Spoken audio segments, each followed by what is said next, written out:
সুপ্রিয় দর্শক, আসসালামু আলাইকুম। আশা করি সবাই অনেক বেশি ভালো আছেন এবং আমি আপনাদের সাথে কিছু কথা শেয়ার করতে চাই আজকে, যে কথাগুলো আপনার একদম কলিজায় লাগবে এবং বুকে লাগবে। কথাগুলো হলো যে এই যে গাজায় এবং ফিলিস্তিনে এত এত নিরীহ মানুষ, শিশু, মুসলিম ছোট ছোট শিশু হত্যা করে মানে গাজাটা তো পুরাটাই শেষ করে দিয়েছে এই শুয়ার ইসরায়েল।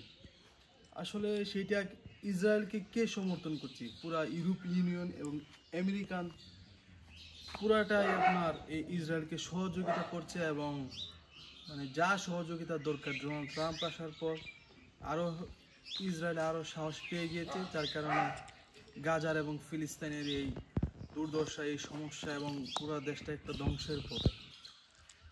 ফিলিস্তিন আসলে মুসলিম একটা দেশ, সে মুসলিম দেশটার উপরে এত অত্যাচার অবিচার হচ্ছে যে আমরা সারা বিশ্বের মুসলমান এটা নিয়ে কোনো কিছুই করতে পারছি না।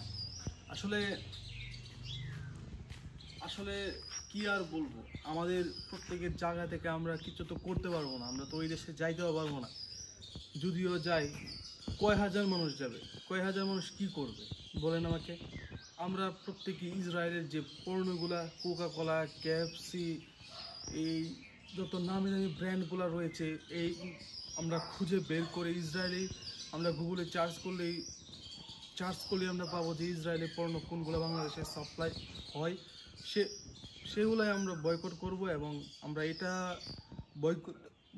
এটা বয়কট করে আমরা সারা বিশ্বকে আমরা জানিয়ে দিব যে আমরা মুসলিম বিশ্ব কী পারি। আমাদের এখন এটা ছাড়া কোনো উপায় নাই।